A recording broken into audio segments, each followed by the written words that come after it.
네, 안녕하세요. 이번에 Text is all you need라는 제목의 논문을 소개하게 될 7기 김우진이라고 합니다. 네, 이 논문은 그 recommendation 시스템, 추천 시스템과 관련돼서 이제 2023년에 아이템 ID, 그러니까 추천하려는 상품의 아이디와 관계없이 좀 추천할 수 있는 시스템을 만들어 보자라는 아이디어에서 나온 논문이고, 일단 백그라운드부터 조금 간단하게 설명을 하면서 시작하겠습니다. 이제 recommendation 시스템이라는 건 어떤 내가 추천하려는 아이템의 목록과 사용자의 정보를 줬을 때 그 다음에 사용자의 흥미 또는 뭐 관심사를 예측하는 시스템을 얘기를 합니다. 추천 시스템을 구현하기 위한 방법으로는 크게 두 가지로 협업 필터링과 내용 기반 필터링이라는 게 있는데, 협업 필터링은 사용자와 관련된 정보를 이용해서 그 사용자와 유사한 행동을 하는 다른 사용자를 통해서 그 타겟 사용자의 행동을 예측하는 방식이고, 내용 기반 필터링은 한 사용자의 지금까지의 행동을 바탕으로 그 다음 행동을 예측하는 기법입니다. 현업에서는 그 이 두 방식을 보통 조인트 해가지고 가장 성능이 좋은 모델을 사용하는 식으로 많이 사용이 되고 있습니다. 지금 제가 소개할 논문 같은 경우에도 두 방식을 좀 적절히 사용한 방법이라고 보시면 될 것 같습니다. 그리고 추천 시스템에서 이 논문이 나온 2023년 기준 가장 대표적으로 쓰이던 방법은 이제 시퀀셜 레코멘데이션 시스템이라고, 그 사용자의 행동을 하나의 시퀀스로 인식을 해가지고 이 시퀀스를 모델에게 준 다음에 그 모델로 하여금 사용자의 다음 시퀀스를 예측하게 하는 방식으로 많이 좀 좋은 성능의 모델을 냈었다고 합니다. 그래서 이게 대표적인 기존 모델들의 아키텍처인데, 우선 마치 백 오브 월드처럼 백 오브 아이템을 구성을 해서 그 각 아이템에 대한 임베딩 스페이스를 하나 마련을 한 다음에 사용자의 상호작용 정보를 시퀀스로 모델에 줘서 그거를 다른 공간으로 임베딩을 합니다. 그래서 두 임베딩 스페이스를 바탕으로 프레딕션을 생성을 한 다음에 이를 그 로스 시그널을 백프로파게이션을 해가지고 인코더 모델과, 그러니까 유저의 시퀀스를 인코더하는 모델과 아이템 임베딩 스페이스를 각각 따로 이제 학습하는 방식으로 지금까지 진행이 되었습니다. 그런데 이제 이러한 방식에는 콜드 스타트 문제와 크로스 도메인 놀리지 트랜스퍼 문제가 존재를 하는데, 아이템 임베딩이 고정되어 있기 때문에 지금까지 학습되지 않았던 새로운 아이템이 들어온다거나, 아니면 예를 들어서 지금 추천 시스템은 영화와 관련된 도메인에서 학습된 시스템인데 이거를 뮤직과 관련된 도메인으로 전이를 시키려 할 때 잘 학습이 되지 않는 문제가 있었습니다. 그래서 이러한 문제들을 해결하고자 랭귀지 모델을 기반으로 한 방법들이 또 연구가 되어 왔었는데, 이 방식 같은 경우에는 버트 같은 그 제너럴 랭귀지에 프리트레인되어 있는 모델을 이용해서 아이템과 관련된 어떤 디스크립션 정보를 먼저 임베딩을 해서 고정된 아이템 임베딩 공간을 만들고, 마찬가지로 유저 정보를 어떤 모델에 태워서 또 그걸 인코딩 한 다음에 프레딕션 하는 방식을 사용했습니다. 그런데 이 방식 같은 경우에는 저 빨간색 로스 플로우를 보시면 알 수 있듯이 유저 시퀀스를 인코딩하는 쪽으로는 로스 시그널을 보내주지만 제너럴 랭귀지를 학습한 모델 쪽으로는 시그널을 흘려주지 않습니다. 이러한 방식 때문에 발생한 한계가, 우선 제너럴 버트 같은 랭귀지 모델 같은 경우에는 일반적인 언어에 대해서 학습이 된 모델인데, 지금 저희가 해결하려는 태스크는 특정 아이템에 대한 정보를 가진 텍스트이기 때문에 도메인 미스매치가 발생을 합니다. 그리고 어떤 아이템을 추천한다는 거는 예를 들어서 뭐 아이템의 색상, 브랜드 이렇게 단어 단위에서의 어떤 세멘틱을 잡아내야 되는데, 아시다시피 버트 같은 모델을 사용할 경우에는 어떤 문장 단위의 의미밖에 잡지를 못하게 됩니다. 그래서 두 번째 문제가 발생을 하고, 마지막으로 버트 같은 모델은 MLM 방식으로 보통 많이 훈련을 하는데, 이거를 추천 시스템에 관련된 모델의 학습을 하는 과정에서 이게 완벽하게 최적화가 되지 않는 문제가 발생을 한다고 합니다. 그래서 이 모델에서는 렉포머라는 구조를 제안을 하게 되는데, 그 렉포머라는 구조를 제안하는 과정에서 이 세 가지 도전 과제들을 고려했다고 합니다. 먼저 인풋 아이템에 대한 스페이스가 달라지더라도 좀 범용적으로 사용할 수 있는 인풋 포맷을 구성하고자 했고, 두 번째로 기존에 이제 언어 모델링 쪽으로는 시그널이 흘러가지 않던 문제를 해결하기 위해 좀 통합된 학습 시스템을 만들려고 했고, 마지막으로 이제 훈련과 추론에 있어서 좀 효율적으로 할 수 있는 체계를 구축을 했다고 합니다. 그래서 방법론을 살펴보면 우선 유니버설 인풋 포맷으로 일반적으로 상품에 대해서 저렇게 왼쪽의 사진처럼 제이슨 약간 느낌으로 키 밸류 쌍이 주어지게 됩니다. 이거를 그냥 이 저자들은 단순히 플래튼해서 이걸 하나의 텍스트로 사용을 하게 됩니다. 그래서 기존에는 sequence of item이었다면 이거를 sequence of sentence of item, 그러니까 아이템에 대한 문장을 인풋에 모델의 시퀀스 인풋으로 주게 된 겁니다. 그래서 이거를 프로블럼을 좀 정의를 해보면 전체 아이템 집합을 저렇게 노테이션을 하고 flattened item dictionary가 이제 아까 말씀드린 그 키 밸류 쌍을 제이슨 형식으로 되어 있는 키 밸류 쌍을 단순히 문장으로 이렇게 플래튼한 구조가 되고 마지막 문장을 보면은 이게 지금 역순으로 들어가게 되는데 그 이유는 아무래도 사용자가 최근에 상호작용한 상품이 더 넥스트 프레딕션에 영향을 줄 확률이 높기 때문에 이게 너무 길어지다 보면은 뒤로 갈수록 잘릴 수가 있어서 그 가장 최근의 거를 먼저 넣어주는 식으로 구성을 했다고 합니다. 그래서 이거는 렉포머의 전체 아키텍처인데 보시면은 총 밑에 4개의 임베딩 레이어가 있고 그 위로 트랜스포머가 있고, 그래서 트랜스포머 바탕으로 각 단어 토큰에 대한 임베딩을 이제 산출하게 됩니다. 이제 하나씩 좀 살펴보게 되면 우선 롱포머라는 걸 사용하는데, 롱포머는 좀 저희가 일반적으로 잘 아는 트랜스포머에서 긴 컨텍스트를 좀 잘 다루기 위한 구조를 사용한 논문이라고 합니다. 일반적인 트랜스포머에서는 풀 어텐션을 사용해서 이제 n 스퀘어의 시간 복잡도를 갖게 되는데, 이렇게 키 밸류쌍을 플래튼하게 될 경우 너무 길어지면은 이게 n 스퀘어로 계산을 했을 때 너무 느려질 수가 있어서 좀 슬라이딩된 윈도우로 어텐션을 한다고 합니다. 이렇게 됐을 때 시퀀스가 길어지더라도 O(n) 타임 컴플렉시티에 어텐션을 할 수 있기 때문에 좀 더 효과를 볼 수 있었다고 합니다. 그리고 좀 특이한 점으로는 이제 전체 문장에 대한 정보를 인코딩 해야 되는 CLS 토큰 같은 경우에는 슬라이딩 윈도우를 하지 않고 글로벌 어텐션을 했다고 합니다. 그리고 이제 각 임베딩 레이어를 포지셔널 임베딩 레이어를 살펴보면 사실 그 피겨를 보면 좀 직관적으로 이해가 되는데, 토큰 임베딩 같은 경우에는 그 총 플래튼한 센텐스의 각 단어들에 대한 임베딩을 하는 공간입니다. 그리고 토큰 포지션 임베딩은 이제 트랜스포머에서 포지션 임베딩이랑 똑같습니다. 그 전 레이어가 단어의 의미를 인코딩했다면 이 레이어에서는 단어의 위치를 임베딩한다고 보시면 되고, 그다음에 세 번째 토큰 타입 임베딩은 그 저희가 키 밸류 타입을 키 밸류 쌍을 플래튼했잖아요. 그래서 이게 키인지 밸류인지 구분해주기 위해서 인코딩을 합니다. 그리고 마지막으로 아이템 포지션 임베딩은 이게 결국에 아이템의 시퀀스가 들어가기 때문에 지금 아이템이 몇 번째 아이템인지 이걸 구분해줘야 되기 때문에 이 임베딩을 해준다고 합니다. 네, 그래서 총합적으로 총 4개의 임베딩 스페이스를 거쳐서 레이어 놈을 한 다음에 최종적인 트랜스포머에 들어가게 되는 인풋이 생성이 됩니다.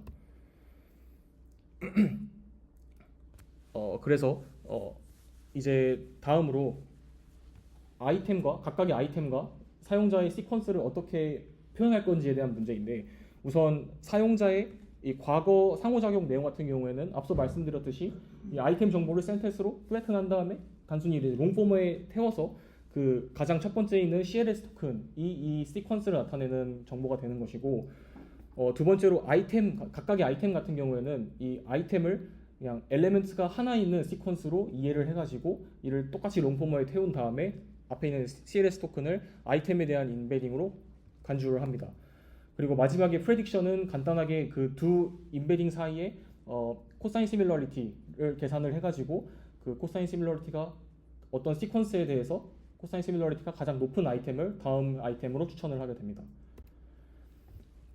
그리고 이제 학습 기법에 대한 내용인데, 여기서는 프리트레이닝과 투스테이지드 파인튜닝을 이용해서 모델을 구성을 했습니다. 우선 프리트레이닝부터 확인을 해보면 프리트레이닝의 오브젝티브가 크게 2개 있는데, 첫 번째는 저희가 흔히 잘 알고 있는 MLM을 사용을 합니다. 그래서 MLM을 사용하는 이유는 레코멘데이션 태스크에 대해서만 프리트레이닝을 했을 경우에 이 랭귀지 모델의 일반적인 언어 이해에 대한 그 정보가 날아갈 수 있어서 MLM도 함께 수행을 한다고 합니다.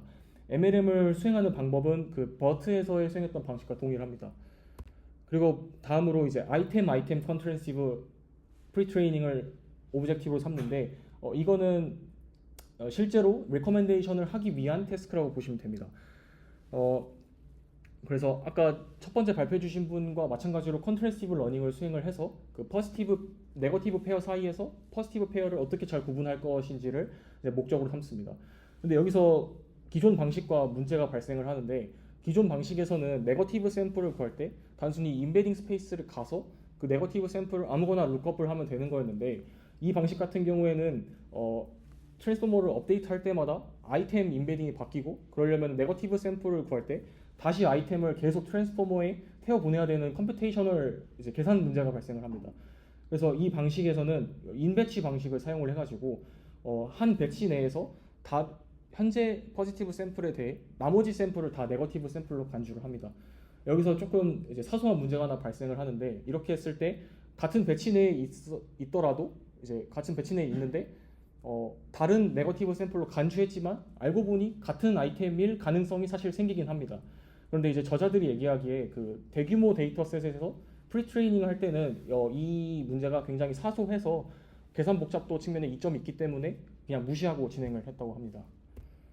그래서 IIC의 이 러닝 오브젝티브는 아까 봤던 컨트레시브에서의 그 로스와 굉장히 비슷한 로스를 사용하고, 최종적으로 프리트레이닝에서는 IIC와 MLM을 통합한 저 로스 함수를 오브젝티브로 삼게 됩니다. 그리고 두 번째로 이제 파인 튜닝을 수행을 하는데, 파인 튜닝에서는 두 단계로 수행을 합니다. 아까 말씀드렸듯이 그 아이템 셋을 매번 거대 대규모 데이터에서 할 때 아이템 셋을 매번 올려서 인코딩을 구하는 거는 굉장히 계산 복잡도가 많이 듭니다. 그런데 이제 작은 데이터 셋에 대해서 파인 튜닝을 할 때는 그렇게 인배치 방식을 했을 때 조금 위험할 가능성이 있어서 투 스테이지 방식으로 하는데, 일단 첫 번째 스테이지에서는 매번 아이템에 대한 인베딩을 재계산을 합니다. 그리고 아이템에 대한 인베딩을 재계산하면서 IIC 태스크를 수행을 하게 되고, 그 두 번째 단계에서는 이제 아이템에 대한 인베딩이 어느 정도 잘 학습이 되어 있다 가정하고 아이템 인베딩을 얼린 다음에 프리즈 한 다음에 IIC 태스크를 수행을 합니다. 그래서 여기서는 인배치 방식이 아니라 저희가 이미 아이템에 대한 인베딩을 다 알고 있다고 가정하기 때문에 풀 소프트맥스 방식을 사용해서 학습을 하게 됩니다. 네, 그 다음에 이제 이렇게 해서 아키텍처에 대한 설명이 끝났고, 저자들이 실험을 좀 여러 개를 보여주는데, 우선 데이터셋에 대한 설명입니다. 데이터셋은 그 아마존 리뷰 데이터셋을 사용을 하고, 아마존 리뷰 데이터셋에서 다양한 카테고리가 존재하는데, 이 카테고리별로 묶어서 프리트레인 셋과 밸리데이션 셋, 그리고 파인 튜닝 셋을 만들었습니다. 프리트레이닝 셋 같은 경우에는 총 7개의 카테고리를 트레이닝에 사용을 하고 1개를 밸리데이션에 사용했고, 이것이 이제 이 익스퍼리먼트에서의 소스 도메인이 됩니다. 그리고 파인 튜닝을 할 때에는 총 프리트레이닝에서 사용했던 것과 다른 6개의 도메인을 갖고 와가지고 이를 이제 타겟 도메인으로서 좀 놀리지 트랜스퍼나 콜드 스타트 문제를 측정을 했다고 합니다. 데이터를 보시면은 이게 리코멘데이션 시스템에서 사용하는 데이터의 굉장히 큰 특징 중 하나인데, 그 덴시티가 굉장히 낮습니다. 그 덴시티가 낮다는 게 무슨 의미냐면 보면은 이 프리트레이닝에서 아이템이 100만 개가 넘죠. 근데 한 사용자를 기준으로 봤을 때 그 사용자가 실제로 상호작용했던 아이템은 정말 많이 쳐져야 100개가 안 될 겁니다. 이처럼 아이템이 셋은 엄청 여러 개 있는데 실제로 특정 사용자가 인터랙션 했던 아이템의 숫자가 굉장히 적어서 덴시티가 매우 낮은 스펄스 데이터셋이 구성이 되는데, 이게 레코멘데이션 시스템에서 가장 흔한 챌린지 중 하나입니다. 그래서 뒤에 확인해 보시면 알겠지만 그 소타 모델이라고 해도 그 NDCG 스코어가 좀 상당히 낮아 보입니다. 지금 소타 모델도 한 0.1, 0.2 정도가 나오는데, 그게 이러한 레코멘데이션 시스템 데이터의 특징에서 기인했다고 보시면 될 것 같습니다. 그리고 그 데이터의 키 밸류쌍을 플래튼해서 인풋을 만드는데, 여기 같은 경우에는 그 상품의 이름, 그리고 상품의 카테고리, 브랜드, 이렇게 3개의 키 밸류쌍을 플래튼해서 인풋 데이터를 만들었다고 합니다. 총 몇 개죠? 하나, 둘, 셋, 넷. 하나, 둘, 하나, 둘, 셋. 9개의 모델을 비교를 하는데 앞에서 봤던 여기 넘어갔네요. 그 in ID only 메소드 같은 경우에는 첫 번째로 소개했던 방식이고, 그다음에 ID 텍스트 메소드와 텍스트 only 메소드에서 렉포머를 제외한 앞에 두 개는 이제 아이템 인베딩 스페이스를 고정해 놓고 사용하는 방식을 사용을 하고, 렉포머 같은 경우에는 앞서 말씀드린 대로 아이템 인베딩 공간과 레코멘데이션 하는 공간을 같이 이제 조인틀리 학습을 하는 방식을 사용을 합니다. 그래서 총 이렇게 9개의 데이터셋에 대해서 말씀드린 프리 트레이닝과 파인 튜닝을 진행한 결과 매트릭 같은 경우에는 이제 총 NDCG, 그다음에 Recall, MRR 이렇게 세 개를 사용을 했는데 보시다시피 렉포머에서 전부 다 가장 높은 성능이 나온 것을 확인하실 수가 있습니다.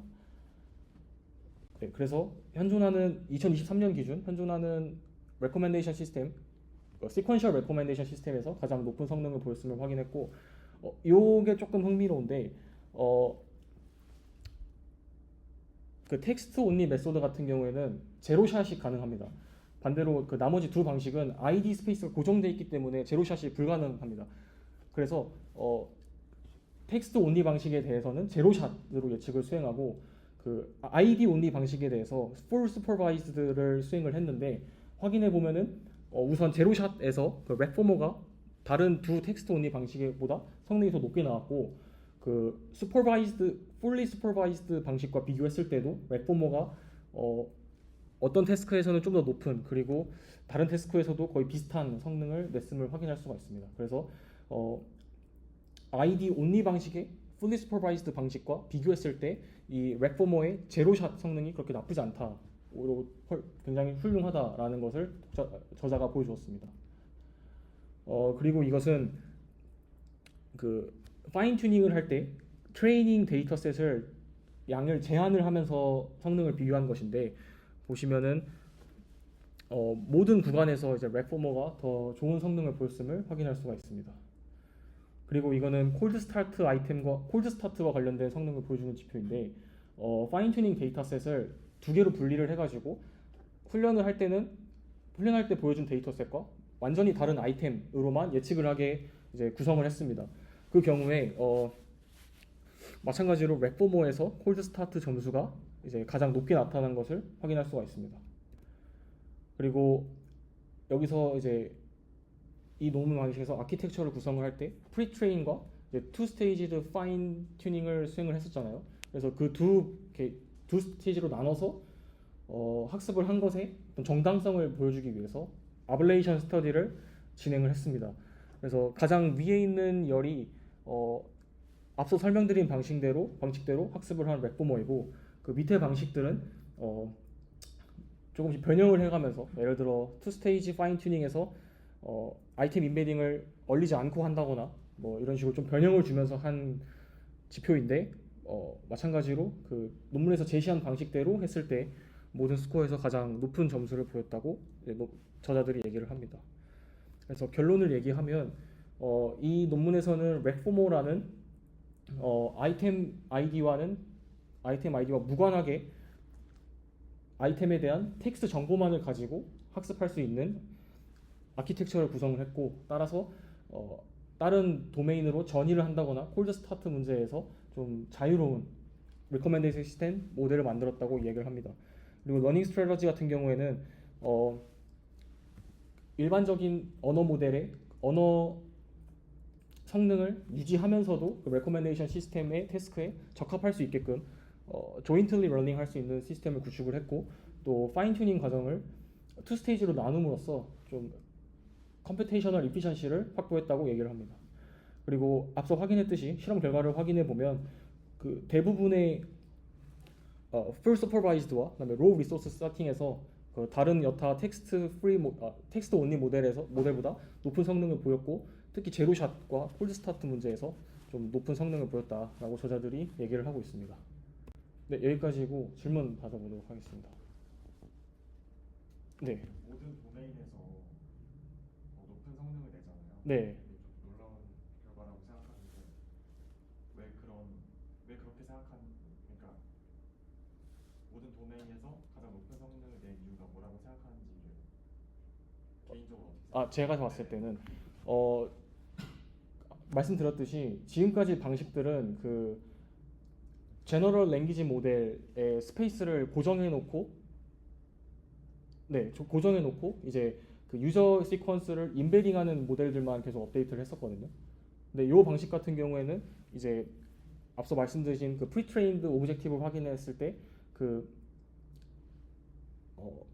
이 제너럴 랭귀지 모델의 어떤 컨텍스트를 유지하면서도 레코멘데이션 시스템의 그런 세멘틱을 좀 잘 학습할 수 있게 학습 오브젝티브를 구성했던 게 좀 가장 큰 이유이지 않나 저는 그렇게 생각을 합니다.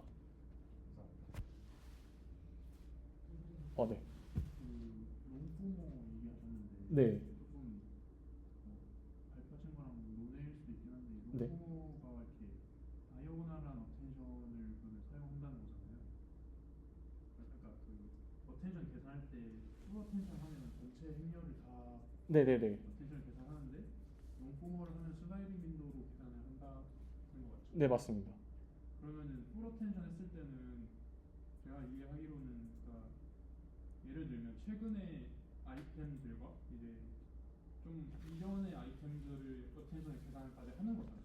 네. 근데 이제 슬라이딩을 해버리면 그게 없어지는 거잖아요. 네, 맞습니다. 좀 희석될 겁니다. 그걸로 인한 성능 저하나 없는지. 그 부분에 대해서 그러니까 롱포머와 이거를 이제 풀 어텐션을 했을 때 트랜스포머를 비교 실험한 일단 결과는 논문에 없어가지고 제가 말씀은 못 드리겠는데 일단 프리트레인 과정에서 너무 타임 컴플렉시티가 커지기 때문에 풀 어텐션을 했을 경우에 이런 롱포머 방식을 선택을 했다고 얘기를 합니다. 근데 저자가 말을 하기에는 그 말씀하신 것처럼 그냥 풀 어텐션 구조를 사용해도 무방은 하다고 얘기는 하거든요. 근데 좀 효율성 측면에서 롱포머를 선택한 것 같습니다. 그 질문에 대한 답변은 논문에 게재되어 있지가 않아가지고 좀 되게 어려울 것 같습니다. 그리고 혹시 네, 그 인베딩을 여러 개 썼잖아요. 네, 그 토큰 인베딩 쓰고 포지션 쓰고 타입 쓰고 아이템 이렇게 네 개를 썼는데 네, 네. 그 인베딩이 주는 효과에 대해서 실험한 게 있나요? 좀 이거에 대해서도 아블레이션 스터디 같은 거를 진행을 했는가? 제 기억상으로는 네, 없었던 것 같습니다.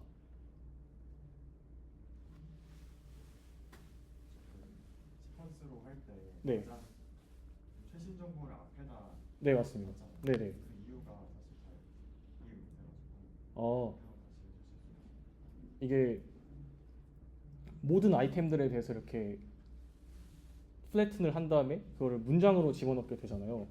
그렇게 됐을 때 일단 최신의 인터랙션 한 개, 가장 리센트 인터랙션 정보가 다음 프레딕션을 할 때 가장 중요한 정보일 텐데 이게 너무 길어지면은 저희가 모델에 넣을 때 그냥 잘라가지고 앞부분만 넣잖아요.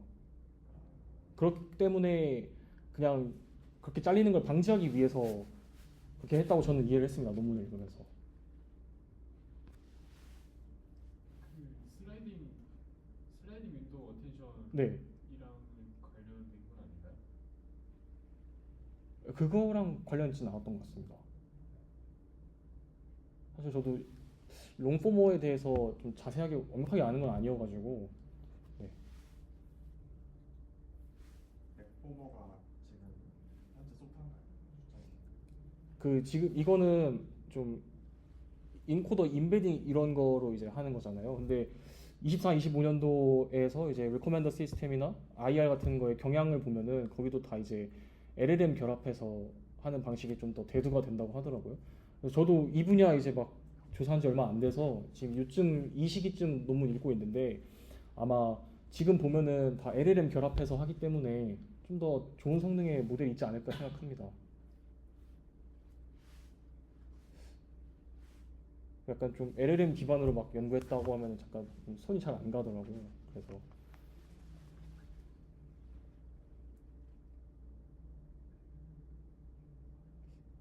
질문 없으면은 여기서 마쳐도 될까요?